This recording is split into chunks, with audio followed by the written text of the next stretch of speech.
ಗುತ್ತಿಗೆ ಮೀಸಲಾತಿ ಆಯಿತು. ಈಗ ವಿವಿಧ ವಸತಿ ಯೋಜನೆಗಳಲ್ಲಿ ಮುಸ್ಲಿಂ ಮೀಸಲಾತಿಯನ್ನ ಹೆಚ್ಚಳ ಮಾಡಲಾಗಿದೆ. ರಾಜ್ಯ ಸರ್ಕಾರದಿಂದ ಒಂದು ಮಹತ್ವದ ನಿರ್ಧಾರ. ರಾಜ್ಯ ಸಚಿವ ಸಂಪುಟ ಸಭೆಯಲ್ಲಿ ಮಹತ್ವದ ನಿರ್ಧಾರ ಮಾಡಲಾಗಿದೆ. 10% ಇತ್ತು ಇಲ್ಲಿವರೆಗೂ, 15ಕ್ಕೆ ಹೆಚ್ಚು ಮಾಡೋದಕ್ಕೆ ನಿರ್ಣಯ ಮಾಡಲಾಗಿದೆ. ನಗರ ಗ್ರಾಮೀಣ ಪ್ರದೇಶಗಳಲ್ಲಿ ಅನುಷ್ಠಾನಗೊಳ್ಳುವಂತಹ ವಿವಿಧ ಯೋಜನೆಗಳು, ವಸತಿ ಯೋಜನೆಗಳಿಗೆ ಸಂಬಂಧಪಟ್ಟಂತೆ ಈ ಯೋಜನೆಗಳಲ್ಲಿ ಅಲ್ಪಸಂಖ್ಯಾತರಿಗೆ ಈಗಾಗಲೇ 10% ನಿಗದಿಯಾಗಿದೆ ಇಲ್ಲಿವರೆಗೂ ಇರುವಂಥದ್ದು. ಅದನ್ನೀಗ 15%ಗೆ ಹೆಚ್ಚಿಸುವುದಕ್ಕೆ ಸಿಎಂ ನೇತೃತ್ವದಲ್ಲಿ ನಡೆದಂತಹ ಕ್ಯಾಬಿನೆಟ್ನಲ್ಲಿ ನಿರ್ಧಾರ ಮಾಡಲಾಗಿದೆ. ಈಗಾಗಲೇ ಗುತ್ತಿಗೆಯಲ್ಲಿ ಮುಸ್ಲಿಮರಿಗೆ ಮೀಸಲಾತಿ ನೀಡಿದ್ದ ಸರ್ಕಾರ ಸಂಬಂಧಪಟ್ಟಂಗೆ ದೊಡ್ಡ ಮಟ್ಟದ ಚರ್ಚೆಗಳು ಇವತ್ತಿಗೂ ಕೂಡ ಆಗ್ತಾ ಇದೆ. ರಾಜ್ಯ ಸರ್ಕಾರದ ಬಿಲ್ ರಾಷ್ಟ್ರಪತಿ ಅಂಗಳದಲ್ಲಿ ಪೆಂಡಿಂಗ್ ಇದೆ.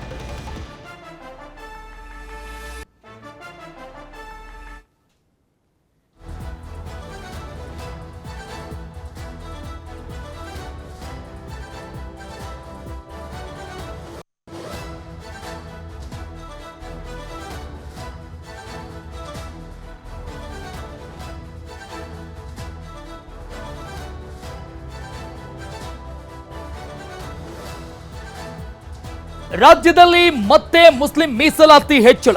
ಈಗಾಗಲೇ ಗುತ್ತಿಗೆಯಲ್ಲಿ ಇಂತಿಷ್ಟು ಪರ್ಸೆಂಟ್ ಅಂತ ಮೀಸಲಾತಿಯನ್ನು ಹೆಚ್ಚು ಮಾಡಿರುವಂಥದ್ದು ಅಲ್ಪಸಂಖ್ಯಾತರಿಗೆ. ಆ ಬಗ್ಗೆ ದೊಡ್ಡ ಮಟ್ಟದ ರಾಜಕೀಯ ಚರ್ಚೆಗಳು ನಡೀತಾನೆ ಇದೆ ಇವತ್ತಿಗೂ ಕೂಡ. ಈಗ ವಸತಿ ಯೋಜನೆಗಳಲ್ಲಿ, ಅದು ನಗರ ಮತ್ತು ಗ್ರಾಮೀಣ ಎಲ್ಲಾದರೂ ಆಗಿರಬಹುದು, 10% ಇಲ್ಲಿವರೆಗೂ ಇದ್ದಂಥದ್ದು ಅಲ್ಪಸಂಖ್ಯಾತರಿಗೆ, ಎಸ್ಪೆಷಲಿ ಮುಸ್ಲಿಮರಿಗೆ, ಅದನ್ನು ಈಗ 15%ಗೆ ಹೆಚ್ಚು ಮಾಡುವುದಕ್ಕೆ ಸಿಎಂ ನೇತೃತ್ವದಲ್ಲಿ ನಡೆದಂತಹ ಕ್ಯಾಬಿನೆಟ್ ಸಭೆಯಲ್ಲಿ ನಿರ್ಧಾರ ಮಾಡಲಾಗಿದೆ.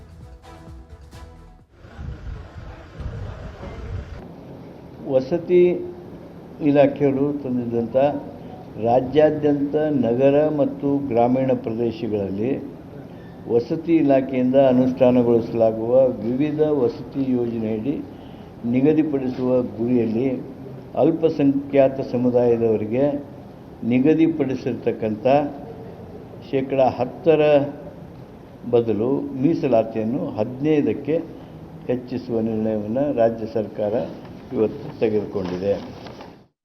ಈ ಬಗ್ಗೆ ಇನ್ನಷ್ಟು ಡೀಟೇಲ್ಸ್ ಕೊಡ್ತಾರೆ ನಮ್ಮ ಪ್ರತಿನಿಧಿ ತಿಮ್ಮೇಗೌಡ ಲೈವ್ ನಲ್ಲಿ ಜಾಯ್ನ್ ಆಗ್ತಾ ಇದ್ದಾರೆ. ತಿಮ್ಮೇಗೌಡ್ರೆ, ಈಗಾಗಲೇ ಈ ಗುತ್ತಿಗೆ ವಿಚಾರಕ್ಕೆ ಸಂಬಂಧಪಟ್ಟಂಗೆ ಗುತ್ತಿಗೆ ಮೀಸಲಾತಿಯನ್ನು ಕೊಟ್ಟಿದ್ದಕ್ಕೇನೆ ದೊಡ್ಡ ಮಟ್ಟದ ಚರ್ಚೆಗಳು ಈಗಲೂ ಕೂಡ ಆಗ್ತಾ ಇದೆ. ಧರ್ಮಾಧಾರಿತ ಮೀಸಲಾತಿ ಕೊಡೋದಕ್ಕೆ ಹೇಗೆ ಸಾಧ್ಯ ಅನ್ನುವಂತ ನಿಟ್ಟಿನಲ್ಲಿ ಚರ್ಚೆಯನ್ನ ನಡೆಸಲಾಗ್ತಾ ಇದೆ, ಚರ್ಚೆ ಮಾಡಲಾಗ್ತಾ ಇದೆ. ಈಗ ಮತ್ತೊಂದು ರೀತಿಯ ಮೀಸಲಾತಿ, ವಸತಿ ಯೋಜನೆಗಳ ಮೀಸಲಾತಿ, ಇದು ಮತ್ತೊಂದಿಷ್ಟು ರಾಜಕೀಯ ಜಟಾಪಟಿಗೆ ಕಾರಣ ಆಗುತ್ತೆ. ಸಹಜವಾಗಿ ಏನಾಗ್ಬೋದಂತ ಅನ್ಸುತ್ತೆ ಇದು?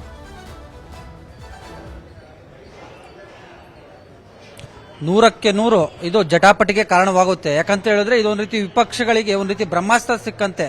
ಯಾಕಂದ್ರೆ ಚಿನ್ನಸ್ವಾಮಿ ಕ್ರೀಡಾಂಗಣದಲ್ಲಿ ನಡೆದಂತ ಕಾಲ್ತುಳಿತ ಪ್ರಕರಣವನ್ನೇ ಬ್ರಹ್ಮಾಸ್ತ್ರವನ್ನಾಗಿ ಮಾಡ್ಕೊಳ್ಳೋದ್ರ ಮುಖಾಂತರ ಇದೀಗ ಸರ್ಕಾರವನ್ನು ಅಣಿಯೋದಕ್ಕೆ ವಿವಿಧ ಹಂತಗಳಲ್ಲಿ ಬಿಜೆಪಿ ಅಂದ್ರೆ ವಿಪಕ್ಷಗಳು ಹೋರಾಟವನ್ನ ಮಾಡ್ತಾ ಇದ್ದಾವೆ.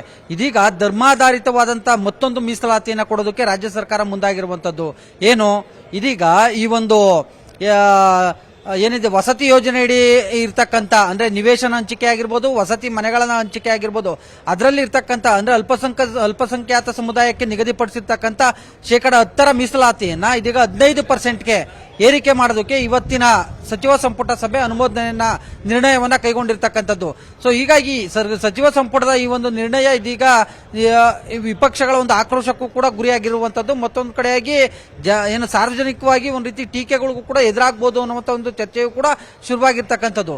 ಯಾಕಂತ ಹೇಳಿದ್ರೆ ಎಲ್ಲಾ ಸಮುದಾಯದಲ್ಲೂ ಕೂಡ ಬಡವರಿದ್ದಾರೆ, ಎಲ್ಲಾ ಸಮುದಾಯದಲ್ಲೂ ಕೂಡ ನಿರ್ಗತಿಕರಿದ್ದಾರೆ, ಏನು ನಿವೇಶನ ರೈತರಿದ್ದಾರೆ, ವಸತಿ ರೈತರಿದ್ದಾರೆ, ಅವರೆಲ್ಲರಿಗೂ ಕೂಡ ಕೊಡಬೇಕಾಗುತ್ತೆ. ಆದ್ರೆ ಮುಸ್ಲಿಮರಿಗೆ ಈ ಒಂದು ಮೀಸಲಾತಿ ಪ್ರಮಾಣವನ್ನು ಹೆಚ್ಚಿಗೆ ಮಾಡಿರ್ತಕ್ಕಂಥದ್ದು. ಯಾಕಂತ ಹೇಳಿದ್ರೆ ಒಂದ್ ಕಡೆಯಾಗಿ ದಲಿತರು ಮತ್ತೆ ಹಿಂದುಳಿದ ಸಮುದಾಯಕ್ಕೂ ಕೂಡ ಒಂದ್ ವೇಳೆ ಈ ಒಂದು ಮೀಸಲಾತಿ ಪ್ರಮಾಣವನ್ನ ಹಂಚಿಕೆ ಮಾಡಿದ್ರೆ, ಏರಿಕೆ ಮಾಡಿದ್ರೆ ಅದು ಒಂದ್ ರೀತಿ ಈಕ್ವಲ್ ಆಗ್ತಾ ಇತ್ತು. ಆದ್ರೆ ಮುಸ್ಲಿಂ ಸಮುದಾಯಕ್ಕಷ್ಟೇ ಈ ಒಂದು ಮೀಸಲಾತಿ ಪ್ರಮಾಣವನ್ನು ಹೆಚ್ಚಿಗೆ ಮಾಡಿರ್ತಕ್ಕಂಥದ್ದು. ಎಲ್ಲ ಒಂದ್ ಕಡೆಯಾಗಿ ಇದೀಗ ಸರ್ಕಾರದ ವಿರುದ್ಧ ವಿಪಕ್ಷಗಳು ಆಕ್ರೋಶಗೊಳ್ಳುವಂತ ಒಂದು ಸಾಧ್ಯತೆಗಳಿದಾವೆ. ಮತ್ತೊಂದು ಕಡೆಯಾಗಿ ಈ ಒಂದು ವಿಚಾರಕ್ಕೆ ಅಂದ್ರೆ ಈ ಒಂದು ವಿಷಯವನ್ನ ಈ ಒಂದು ಪ್ರಸ್ತಾವನೆಯನ್ನ ಸಲ್ಲಿಸಿರ್ತಕ್ಕಂಥದ್ದು ವಸತಿ ಸಚಿವ ಜಮೀರ್ ಅಹಮದ್ ಖಾನ್ ಅವರು. ವಸತಿ ಇಲಾಖೆಯಿಂದಲೇ ಈ ಒಂದು ಪ್ರಸ್ತಾವನೆ ಹೋಗಿರ್ತಕ್ಕಂಥ ಹಿನ್ನೆಲೆಯಲ್ಲಿ ಸಹಜವಾಗಿ ಮುಖ್ಯಮಂತ್ರಿ ಸಿದ್ದರಾಮಯ್ಯನವರ ಆಪ್ತ ಮಟ್ಟದಲ್ಲಿ ಗುರುತಿಸಿಕೊಂಡಿರ್ತಕ್ಕಂಥವ್ರು ವಸತಿ ಸಚಿವ ಜಮೀರ್ ಅಹಮದ್ ಖಾನ್ ಅವರು. ಸೊ ಹೀಗಾಗಿ ಮುಖ್ಯಮಂತ್ರಿಗಳ ಮೇಲೆ ಸಂಪರ್ಕದಲ್ಲಿ ಮಾತನಾಡಿಸ್ತೇನೆ. ಬಿಜೆಪಿ ಎಂಎಲ್ಸಿ ರವಿಕುಮಾರ್ ಸಂಪರ್ಕದಲ್ಲಿದ್ದಾರೆ, ಮಾತನಾಡೋಕೆ. ಸರ್ ನಮಸ್ತೆ. ನಮಸ್ಕಾರ. ಸರಿ, ಗುತ್ತಿಗೆ ಮೀಸಲಾದಾಗಲೇ ತಾವು ದೊಡ್ಡ ಮಟ್ಟದಲ್ಲಿ ಹೋರಾಟ ನಡೆಸಿದ್ರಿ. ಧರ್ಮಾಧಾರಿತವಾಗಿ ಹೇಗೆ ಮೀಸಲಾತಿ ಕೊಡ್ತೀರಿ ನೀವು ಅಂತ ಇವತ್ತಿಗೂ ಕೂಡ ನಿಮ್ಮಿಂದ ಆ ರೀತಿಯಾದಂತಹ ಹೇಳಿಕೆಗಳು ಇನ್ನೂ ಕೂಡ ಕೇಳಿ ಬರ್ತಾ ಇದೆ. ಅದೇ ಆಂಗಲ್ ನಲ್ಲಿ ಮತ್ತೆ ಒಂದಿಷ್ಟು ನಿರ್ಧಾರಗಳನ್ನ ಸರ್ಕಾರ ಮಾಡಿರುವಂತದ್ದು, ಏನ್ ಹೇಳ್ತೀರಾ ಸರ್ ಇದಕ್ಕೆ? ನೋಡಿ, ಈ ಸರ್ಕಾರಕ್ಕೆ ನಮ್ಮ ರಾಜ್ಯದಲ್ಲಿರ್ತಕ್ಕಂಥ SC ST OBC ಜನ ಕಣ್ಣಿಗೆ ಕಾಣ್ತಾ ಇಲ್ಲ ಅಂತ ಅನಿಸ್ತಾ ಇದೆ. ಓನ್ಲಿ ಮುಸ್ಲಿಮರಿಗೆ ಮಾತ್ರ ಈ ಸರ್ಕಾರ ಸೌಲಭ್ಯಗಳನ್ನು ಕೊಟ್ಕೊಂಡು ಮುಂದೆ ಹೋಗ್ತಾ ಇದೆ. ಅಂದ್ರೆ ಈ ಸರ್ಕಾರಕ್ಕೇನು SC STಗಳು OBC ಜನ, ಈ ಹಿಂದುಳಿದ ವರ್ಗದವರು, ಹಿಂದುಳಿದ ಸಮಾಜದವರು ಓಟ್ ಹಾಕೇ ಇಲ್ವಾ? ಬರೀ ಮುಸಲ್ಮಾನರ ಬಂಧುಗಳು ಮಾತ್ರ ಓಟ್ ಹಾಕಿದಾರ? ಯಾಕೆ ಈ ರೀತಿಯ ಒಂದು ವಿಪರೀತ ತುಷ್ಟೀಕರಣ ಮಾಡ್ತಾ ಇದ್ದಾರೋ, ಅನ್ಯಾಯ ಮಾಡ್ತಾ ಇದ್ದಾರೋ ನನಗೆ ಅರ್ಥ ಆಗ್ತಾ ಇಲ್ಲ. ಉದಾಹರಣೆಗೆ, ಈ ಹಿಂದೆ ಕಳಸರಿ ಸೆಷನ್ ಒಳಗಡೆ 4% ಮುಸಲ್ಮಾನರಿಗೆ ಗುತ್ತಿಗೆದಾರರ ವಿಷಯದಲ್ಲಿ, ಗುತ್ತಿಗೆದಾರ ಯಾರು ಸಿವಿಲ್ ಕಾಂಟ್ರಾಕ್ಟರ್ಸ್ ಎಲ್ಲ ಇರ್ತಾರೆ, ಅವ್ರಿಗೆ 4% ರಿಸರ್ವೇಶನ್ ಅನ್ನ ಮಾಡ್ತು.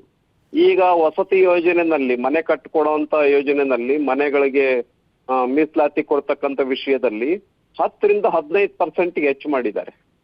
ಅಂದ್ರೆ ಈ ಸರ್ಕಾರಕ್ಕೆ ಬರೀ ಅಲ್ಪಸಂಖ್ಯಾತರು ಮುಸಲ್ಮಾನ್ ಬಂಧುಗಳು ಮಾತ್ರ ಕಾಣಿಸ್ತಾರ?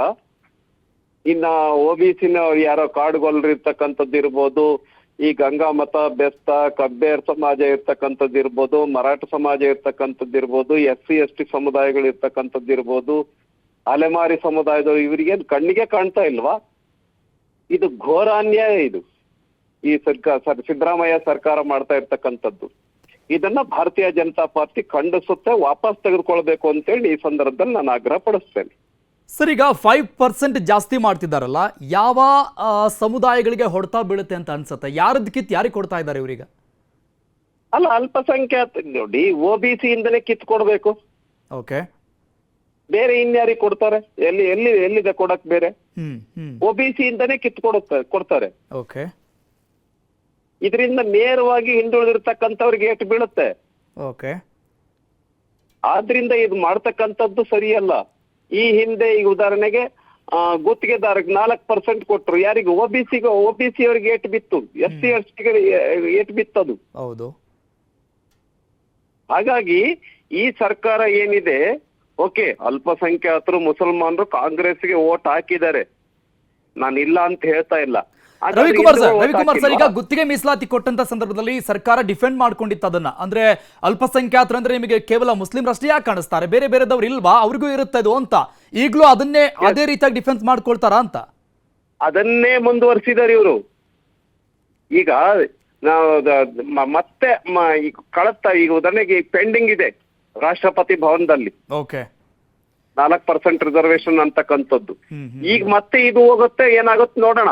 ಓಕೆ, ಆದ್ರೆ ಈ ಸರ್ಕಾರ ಏನ್ ಮಾಡ್ತಾ ಇದೆ ಅಂತ ಹೇಳಿದ್ರೆ, ಎಗೈನ್ ಅಂಡ್ ಎಗೈನ್ ಮತ್ತೆ ಪುನಃ ಮುಸಲ್ಮಾನರಿಗೇನೆ ಅನುಕೂಲತೆಗಳನ್ನ ಕೊಡ್ತಾ ಇದೆ.